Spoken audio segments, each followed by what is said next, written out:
অর্থের বিনিময়ে দেশের চলচ্চিত্র ধ্বংসের একটা রাস্তা করে দিয়েছিল। দেশের চলচ্চিত্র ক্ষতি করা মানে আমার দেশের ক্ষতি করা।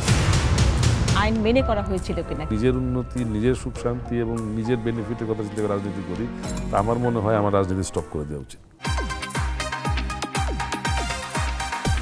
আপনাদের চলচ্চিত্রের অনেক অভিনেতা অভিনেত্রী রাজনীতিতে এসেছে, আপনিও নিজেও রাজনীতির সাথে যুক্ত।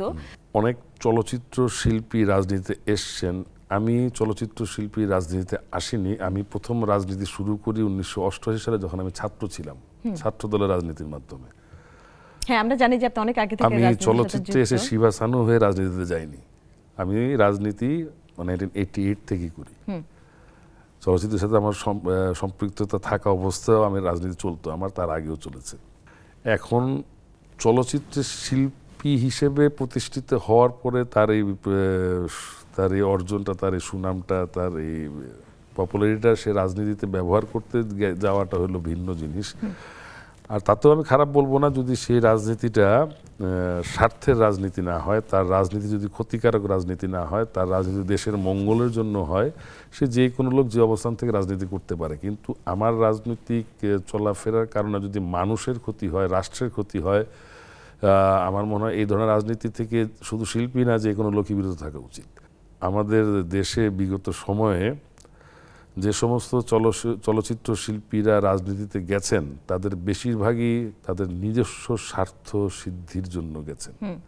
তারা চলচ্চিত্রে কি উন্নয়ন করেছেন দেখেন।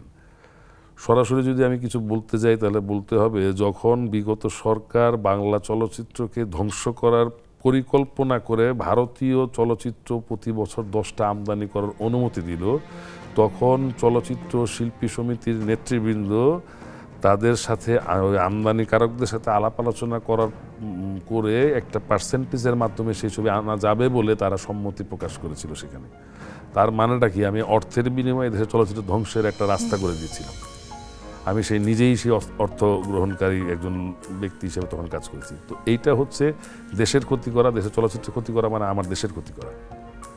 এই রাজনীতি করে যারা এই ক্ষতিগুলো করেছেন, আমি তাদেরকে ধিক্কার জানাই, নিন্দা জানাই। তাদেরকে যারা রাজনীতি করবেন জনগণের, রাজনীতি কেন? জনগণের কল্যাণে, দেশের কল্যাণে, দেশের সমৃদ্ধির জন্য, জনগণের উন্নতির জন্য, জনগণের ভাগ্যের উন্নতির জন্য, জনগণের সুখ শান্তির জন্য, তাই তো? জনগণের অধিকার প্রতিষ্ঠা করার জন্য। সেটা যদি না করে আমি আমার নিজের উন্নতি, নিজের সুখ শান্তি এবং নিজের বেনিফিটের কথা চিন্তা করে রাজনীতি করি, তা আমার মনে হয় আমার রাজনীতি স্টপ করে দেওয়া উচিত, সেটা যে কোনো জায়গাতে হোক। আপনি কি যৌথ প্রযোজনার ছবির কি বলবেন, যে যদি সামনেও যদি যৌথ প্রযোজনার ছবি আনা হয় কিংবা এরকম করে কিছু হয়, সেক্ষেত্রে কি শর্ত জুড়ে দিলে ভালো? যে না, কারণ আমরা দেখেছি যে যৌথ প্রযোজনার ছবি অনেকে বলছে শোভন করে ফাঁকি, সেখানে হচ্ছে তাদের ছবিটাই এখানে এই দেশে ভালো চলছে, সেজন্য সেটা দেখানো হচ্ছে। যৌথ প্রযোজনা এক জিনিস আর আমদানি করা ছবি আরেক জিনিস। যৌথ প্রযোজনা তো আমারও ইনভেস্টমেন্ট আছে, তারও ইনভেস্টমেন্ট আছে। কিন্তু এইরকম অনেক ছবি যৌথ প্রযোজনা বলা হয়েছিল শিবা ভাই, কিন্তু সেই ক্ষেত্রে দেখা যায় যৌথ প্রযোজনার মানে কি 50% আমার থাকবে, 50% ওপার বাংলার থাকবে। কিন্তু সেটা কি আইন মেনে করা হয়েছিল কিনা? কিংবা আমরা দেখেছি যে ওখানে আসলে হয়তো 30-70 এরকমও কিছু ব্যাপার ছিল। হ্যাঁ, দেখেন এখানে আরেকটা মজার ব্যাপার আমি বলি, যদি কেউ আইন অমান্য করে থাকে তাহলে তার সেটা গোপনে করেছে, সেটা হয়তো প্রকাশ্যে আসেনি, কিন্তু তারা সবসময় প্রদর্শন করেছে, তারা মেনেই করেছে বা অর্ধেক নিয়েই করেছে। কিন্তু তারতম্য হয়েছে সেটা আমরা জানি।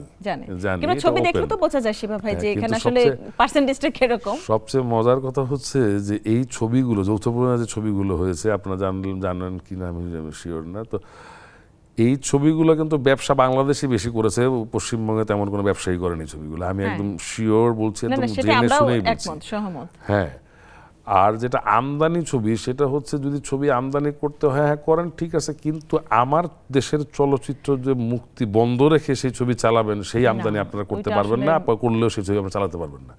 আমার দেশের ছবি থাকলে সেটা আগে চলবে, যদি গ্যাপ থাকে 1 মাসের 15 দিনের, যেহেতু হল মালিকদের হল চালাতে হবে, হলের ব্যবসা করতে হবে, তাদেরকেও তো আমরা মারতে পারি না। তো আমার প্রোডাক্ট না থাকলেও ছবি চলুক, আমার প্রোডাক্ট থাকলেও ছবি চলতে পারবে না।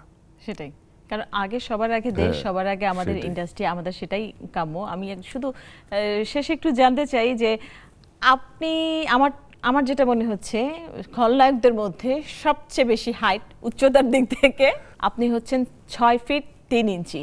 আর কি আপনার মতো আপনাকে ওভারকাম করেছে এমন কোনো তো খলনায়ক এখনো আসেনি আমার যেটা মনে হয়। খলনায়ক চরিত্র যারা অভিনয় করেছেন তারা একজন কিছু ছবি করেছিলেন, উনি পরবর্তী আমেরিকা চলে গেছিল, কিছুদিন আগে উনি ইন্তেকাল করেছেন। ওনার নাম হচ্ছে রকি ভাই। উনি আমার চেয়ে প্রায় 5-6 ইঞ্চি লম্বা ছিলেন, ম্যান মাউন্টেন। আচ্ছা, কিন্তু দর্শক সমাদৃত কিন্তু আপনি, হ্যাঁ, দর্শক যদি জনপ্রিয়তার জায়গা থেকে বলি সেটা হচ্ছে শিবা ভাই আপনি। সেভাবে আমি পুরো শোটা করে একটা জিনিস আমার চোখে পড়লো, সেটা হচ্ছে আমি আপনার আরো বেশ কয়েকটা টক শো দেখেছি, আপনি হোস্টের চোখের দিকে তাকান না, আপনি অন্য একটা দিকে তাকিয়ে কথা বলেন, সেটা কেন? আর কি খলনায়কের চোখে চোখ রাখতে কি ভয় পায়? না না না, এটার কারণটা কি? ব্যাপারটা সেটা না, আমি ক্যামেরা প্রেফারেন্স দিচ্ছিলাম, হ্যাঁ, এর জন্য আর কি। হয়তো ওরে বাবা, আর কি এদিকে গেলে তো প্রোফাইল হয়ে যাচ্ছে, আর এদিকে ক্যামেরা প্রেফারেন্সটা থাকে, এর জন্য আমি দর্শককে বলছিলাম।